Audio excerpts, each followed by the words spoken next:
Hayaan mo ipakita ko sa iyo ang isang bagay na nakakatakot at nakakapinsala mula sa Espanya. Hindi ko alam kung saan magsisimula. Sige, panurin mo na lang. Matindi ang videong ito. Kaguluhan sa hangganan ng North African Enclave ng Espanya sa Morocco, sa lungsod ng Sus. Makikita mo kung paano libu-libong migrante ang sumisira sa bakod at lubusang pinangingibabawan ang mga pulis sa hangganan. Sa video, makikita ang malalaking grupo ng mga tao. Karamihan ay kabataang lalaking nasa edad militar. Nagkakasya sila sa inflatable na tubo o dumarating sa dalampasigan sa ibang paraan. Ang iba naghihintay sa tubig habang binabasag ang mga gate para makatawid.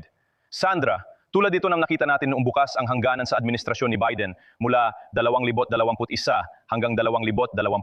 Katulad ng nakita natin sa Del Rio noong 2021. Ang agenda ng mga sosyalista nakasaad mismo sa kanilang plataforma na gusto nilang tanggalin ang mga hangganan, alisin ang pagpapatupad ng mga batas sa imigrasyon at magkaroon ng ganap na kalayaan sa paggalaw. Ganito ang itsura nito sa ibang bansa. Kapag nakuha nila ang gusto nila, walang pagtutol mula sa gobyerno at malayang pumapasok ang mga tao. At kung hindi alam ng mga tao, ang Espanya ay may napakakaliwang gobyerno. Mas maaga ngayong taon, nagpatupad sila ng malaking amnestia para sa mahigit 1 milyong illegal na imigrante na naninirahan sa bansa. Umabot sa 1.3 milyong illegal na imigrante ang nag-apply para sa amnestia na yon mula Abril hanggang Hunyo. Kaya yan ang tinatawag nating pull factor, Sandra. Hinahanap nila ang ganitong klase ng pagkakataon. Alam nila na kapag nakapasok lang sila sa bansa, baka balang araw ay magpatupad ulit ng amnestia ang kaliwang gobyerno. At binabasa mo lang kanina ang ilang balita. Mukhang gusto ng mga lokal na magdeklara ang pamahalaan ng emerhensya. Sinasabi ng ministeryo na hindi sila papayag at hindi sila Sinasabi nilang mapapadala ng hindi. tulong militar sa hangganan. Mukhang hindi nila iniisip na ito ay isang bilang. Ibig kong sabihin, tingnan mo ito. Talagang wala ng kontrol dito. Parang bumabalik tayo sa mga panahong nag-uulat ka sa hangganan ng Estados Unidos. Nangyayari ulit ito ngayon, mainit na balita. Malakas lang ang militar ng Estados Unidos ang pinagkaiba. Ang Estados Unidos sa isang napakalaking bansa, ang pinakamakapangyarihang bansa sa mundo. Kaya hindi kayang ilagay sa panganib ng ilang libong lalaki ang kaligtasan nito. Pero ang Espanya ay isang maliit na bansa.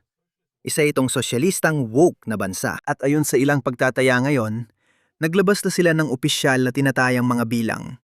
Hinataya ng mga unyon ng pambansang pulisya ng Espanya at Guardia Civil na humigit kumulang 12,000 na mga Moroccan o iba pang taga-hilagang Aprika ang tumatawid bawat oras. Bawat oras? 12,000 Moroccan at taga-hilagang Aprika ang tumatawid sa Espanya at tinatayang umabot na sa 80,000 ang nakatawid na. Tingnan mo yan. Parang may konting pananakop dyan. Mga pare, literal itong pananakop, lahat ng lalaking pwedeng lumaban. Anong gagawin ninyo? Diyos ko, sa tingin ko. Kung titingnan mo ito sa mas malawak na pananaw, sa palagay ko, mas magulo ng mundo ngayon kaysa 10 taon dati. May mga kaaway tayo at magkaibang pananaw. Iba't ibang kapangyarihan gaya ng Rusya, Sina at Iran ay nagsusumika para sa sarili nilang kaligtasan. Ang tinatawag na Global South, laban sa pandaigdigang hegemonya ng kanluran. At ang Espanya na nasa hangganan ng kanlurang sibilisasyon. Ito ang pinakatimog at pinakakanlurang bansa ng kanluran. At ito ay nakaharap sa Morocco, sa kipot ng Gibraltar. At yun ay isang mahinang punto. At hindi na nakapagtataka, 10,000 kalalakihan, mga lalaking nasa edad para lumaban, ang dumadagsa papuntang Europa, papasok sa kanluraning sibilisasyon sa pamamagitan ng Espanya. Nagkaroon na tayo ng mga taong ito na dumagsa sa Europa sa pamamagitan ng Italia at Gresya. At meron na tayong mga 1.5 milyon, 2 milyon sa UK na nagsasabi nito. Ang close sa lipan. Inuulit ko ulit. Ano ba ang problema? Hindi ito problema. Hindi ito problema. Kaya...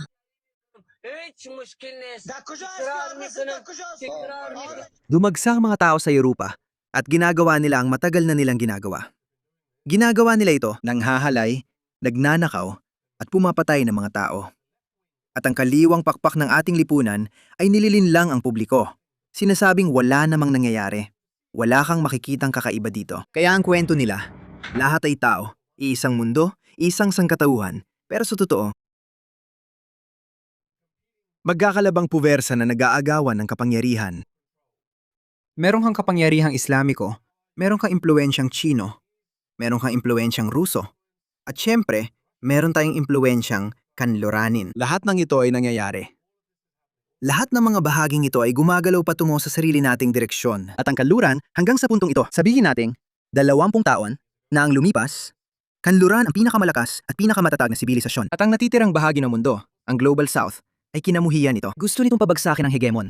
Kaya dahil sa mga pagkukulang ng kanluran, Nagsimula itong mag-angkat ng mga tao at sinimula nitong pahinain ng sarili mula sa loob. Dahil dito, makalipas ang 20 taon, Europa, ang isang pakpak ng kanduraning sibilisasyon, ay labis na humina. Narito si Rusya na kumakatok sa pintuan.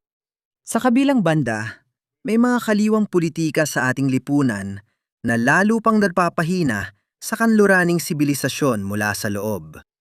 Sa kanang bahagi, sa kabilang pakpak ng sibilisasyong kanduranin, naroon ang Estados Unidos, Australia at Canada na malayo sa Europa, pero bahagi pa rin sila ng sibilisasyong kanduranin. Dahil sila ay nasa labas, mas malakas at mas matatag sila, ngunit apektado rin sila ng makakaliwang naratibo at ng makakaliwang bahagi ng sarili nilang mga lipunan. Magpasok ng mas maraming tao, ayos lang yan, talagang ayos lang. Ayos lang magpasok pa ng mas maraming tao. Hindi nila maintindihan na ang mundo natin ay papunta na sa tunggalian. Tunggalian ng mga makapangyarihang bansa, tunggalian ng mga sibilisasyon. Nandiyan ang mga Tsino, Muslim at Ruso. Hindi aksidenteng magkakaalyado sila. Maaring hindi direktang nakikipagdigmaan sa atin ang China, pero sinusuportahan nito ang Iran at Russia, kaya hindi ko alam. Kung titingnan mo sa mas malawak na pananaw at isa sa alang-alang ang lahat, doon mo nang makikita at masasabi na hindi ito aksidente. Ito ang kanilang mga sundalo at sleeper cell. Nagbabala ang Iran sa UK na mayroon silang libu-libong sleeper cell sa UK at naghihintay ang mga ito ng kanilang utos. Kapag nagsimula ng isang aktual na armadong operasyon, may gagawin ng mga taong ito. At hulaan mo kung sino ang gumawa nito. Sino ang nagdulot nito? Maduming Pedro Sanchez, kaliwang komunista, tiwaling politiko, at punong ministro ng Espanya. Ilang buwan nang nakalipas, pinayagan niya ang kalahating milyong ilegal na migrante, binigyan niya sila ng legal na estado, inaregular niya sila, ginawang legal ang kanilang kalagayan, pinapalakas ng kaliwang pananaw, na lahat tayo ay pareho. At ito ang kwentong isinusulong nila. Buksan ang mga hangganan. Hayaan ang lahat na pumasok, hindi ito lubos na ideological o nagmula sa kabutihan ng kanyang puso.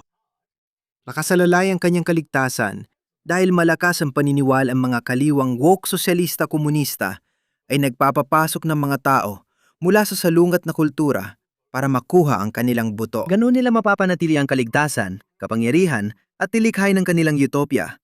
Kaya may nagtutunggaling naratibo sa kanluran. Isa mula kaliwa, isa mula kanan. Naglalaban ng dalawang panig, kaya kailangan nating makahanap agad ng isang matinong solusyon dahil hindi ito tatagal. Tingnan mo ang mga lalaking ito. Tingnan mo ang mga lalaking ito. Galit sila sa kanluran. Galit sila sa lahat na may kinalaman sa kanluran. Hindi sila nandito para ibalik ang Espanya bilang isang superpower. Tingnan mo. Nagpatuloy ang pananakop nila buong gabi. Ang pagdating nila, gaya ng sinabi ko, ayon sa pulisya ng Espanya, tinatayang halos 80,000 katao na ang pumasok sa bansa. Tingnan mo, paano matatapos yan ng maayos? Sabihin mo sa akin, paano ito matatapos na maayos? Anong gagawin ng mga doktor at ininyero kaya hindi na kayang panindigan ang naratibo ng kaliwa? Sa isang punto, kailangan nating maintindihan na dapat nating tingnan ito mula sa pananaw ng sibilisasyon. At kung kailangan mabuhay ang kanluraning sibilisasyon, kung ito ay kailangang mabuhay, kailangang alisin ang mga elementong ito, kaya't ganito. Tingnan mo mga Kastila ito, matagal lang nagpoprotesta ang mga pobreng Kastila. Sinasabi ng protesta na Kristiyano ang Espanya, hindi Muslim. Kristiyano ang Espanya at hindi Muslim. Espanya, hindi ito Muslim, remigration. Tingnan mo ito, stop Islam. Natatakot ang ating mga anak na babae. Ang ating mga anak na babae. Mga anak na babae. Matagal na itong nangyayari sa malakihang antas. Tingnan mo ito. Isang Aprikanong lalaki ang nangaharas. Isang babaeng Kastila. Isang babaeng Kastila sa tabing dagat. Hinaharas niya siya. Nilalapitan siya sa malaswang paraan. Matagal na itong nangyayari. Nagreklamo ang babaeng Ingles tungkol sa Afrikanong sumusunod sa kanya. Tingnan mo, itong lalaking Aprikano ay sinusundan-sundan siya. Kaya kapag nakapasok na ang mga taong ito sa Espanya, pwede na silang pumunta kahit saan. Pwede silang pumunta kahit saan sa Europa, pati sa UK mula Pransya, kaya magkakaugnay sila. Magbabayad tayo ng halaga bilang isang sibilisasyon balang araw. Dahil ang ilusyon na pinalalaganap ng kaliwang ideolohiya ay hindi na praktikal para sa kaligtasan, para sa kakayahang mabuhay ng kanluran. Hindi na ito praktikal kaya may status quo. Sa kanluran ngayon, pinapayagan ng lahat na pumasok. Nagkaroon ng populistang kilusan laban sa status quo na yon at nagbabago na ang naratibo. Hindi pareho ang mga taong ito. Sila ay kasalungat, hindi sila tinatanggap. Para mabagong status quo, kailangan ng maraming enerhiya. Minsan higit pa sa 50%, 60%, 70%. Kalahati ng mga Australiano ang naniniwala na nabigo ang multikulturalismo. Pero huminto ba tayo sa multikulturalismo? Hindi, dahil nagpasya ang ating lipunan sa Australia na mabuti ang multikulturalismo. Bago yon, may magkakatunggaling kwento at iba't ibang salik na nagtulak sa Australia sa landas na yon. At yon ang naging status quo. Ganon din sa Europa. Yon ang naging status quo. Binago ni Trump ang status quo na yon sa Amerika. Gaano katagal niya magagawa yon?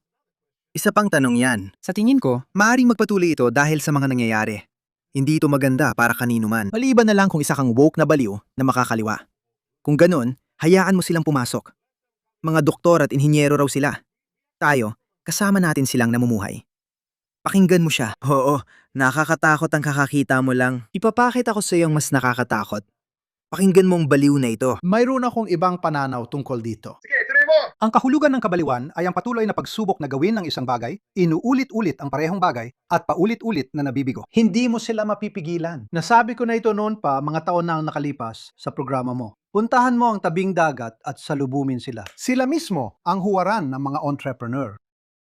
Sila ang huwaran ng mga entrepreneur. Lumapit ka sa kanila at tutulungan ka. Maya-maya, sinabi niya na ang mga taong ito ay nagbibigay ng grant. Sabi niya, bigyan sila ng grant at magiging matagumpay silang negosyante dahil nalampasan na nilang disyerto at magulong dagat. Ang mga taong ito ay pinapalakas. Literal, pinapalakas sila ng mga siraulong katulad ng taong ito. Naglakbay sila, nagamit na nila ang lahat ng kanilang ipon, tumawid sila sa mga disyerto, nilabanan nila ang mahihirap na dagat at pagsubok. Sila ay negosyante. Salubungin mo sila sa tabing dagat at bigyan ng puhunan. Magtatagumpay sila bilang negosyante sa loob ng 10 taon. May ilan akong pasubali. Ang kaligtasan ng kanluraning sibilisasyon ay nakadepende kung magwawagi ang kanilang kwento. Dahil sa bawat sandali ay may naglalabang kwento. May sariling kwento ang bawat panig. Para sa atin, masama ito para sa kinabukasan ng kanluran. Para sa kanila, mabuti ito para sa mundo. Naniniwala silang mas mataas ang sangkatauhan kaysa kanluraning sibilisasyon. At sinasabi nating mas mabuti ang ating pagkamakatao. Hindi natin kailangang isakripisyo ang sarili para sa sangkatauhan. Iba ang kanluraning sibilisasyon. Puprotektahan natin ang ating interes. Hindi dapat magwagi ang kwentong ito ayon sa ating interes. Kaya ito ang palagi kong sinasabi. Isang pagsubok sa tibay ng ating sibilisasyon. Ang ating demokrasya, ang ating mga pagpili, ang ating mga kwento ang nagdala sa atin sa puntong ito. Kung saan kailangan nating magdesisyon kung ang kwento nila ang mananaig o ang kwento natin ang magwawagi. Sinubukan natin ang liberalismo at naging mas sibilisado kaysa sa iba. Pero nitong huling 20 hanggang 25 taon, napahina natin ang sarili sa ngalan ng pagiging progresibo at liberalismo. Malaking pagsubok ito sa ating sibilisasyon at mga institusyon kung aling kwento ang mananig. Kapag kwento ng taong yon ang nagwagi, tapos na tayo at mawawalan ng pag-asa. Tulad ng sabi ko, kung titingnan sa mas malawak na perspektibo, hindi lang ito isang aspeto, may isa pang aspeto pa. Gustong palawakin ng Russia ang teritoryo dahil parang nasa death row na si Putin at pabagsak ang bansa. Maari rin siyang mapaslang, maaring hindi siya mapatay. Maraming galaw sa kanilang lipunan at di natin alam kung sino ang mananaig. Pero sa huli, hindi siya basta-basta susuko ng walang laban. Iniulat ng Poland na may misil na bumagsak sa kanilang teritoryo. Iniimbestigahan nila kung sinadya ito at kung galing ba sa Russia. Matagal na itong hinuhulaan ng mga kanluraning analyst na maaring subukan ni Putin ang paninindigan ng NATO natin. Maaring subukan niya ito para palawakin pa, pero hindi siya pwedeng gumamit ng sandatang nuklear dahil tinutulan ito ng China. Masisira ang alyansa nila at ayaw ng China ng digmaang nuklear. Nakikipaglaban na tayo sa Iran, kaya maraming ganitong bagay ang nangyayari. Ligtas sa mga bansang yon sa loob ng sarili nilang bansa. Wala tayong espiya ng kanluran sa loob ng China. Maaring may ilang espiya mula sa Israel sa loob ng Iran. Pero alam mo, ang Iran, muli, ay ang IRGC. Mahigpit ang hawak nila sa kanilang lipunan. Si Putin ay nagpapahuli ng mga tao. Kahit tawagin lang itong digmaan, imbes na espesyal na operasyong militar. Kaya sila, sa loob, medyo ayos lang sila dahil iba-iba ang uri ng lipunan. Ibig kong sabihin, si Putin, ewan ko, maaring may nagbabalak ng plano laban kay Putin at makapatay na siya sa loob ng 1 linggo. Sinong nakakaalam? Maaring hindi natin alam. Hindi ko sinasabing mangyayari yon. Maaring manatili pa siya sa kapangyarihan ng 10 taon at kapag ganon, yari tayo. Samantala, unti-unting pinapahina tayo dito sa kanluran mula sa loob. Kung may 1,000 sleeper cell dito sa UK, isang araw maaari kang magising at makita ang ilang random na asylum seeker na bigla na lang nananaksak ng mga tao. Anong gagawin mo? Hindi ito kasi nakalabong mangyari gaya ng iniisip mo. Sabi ng Iran, may daan-daang sleeper cell na aktibo sila na nanatiling nakatago sa loob ng UK. Naghihintay ng utos. Di ko alam kung totoo o nagbabluff lang sila. Pero paano kung mangyari nga? Yun ang magsasabi sa'yo. At nagkataon lang ba na 80,000 na taga Morocco at Hilagang Aprika ang dumagsa sa Espanya ngayon? May nangyayari, hindi ko alam. Malalaman natin siguro.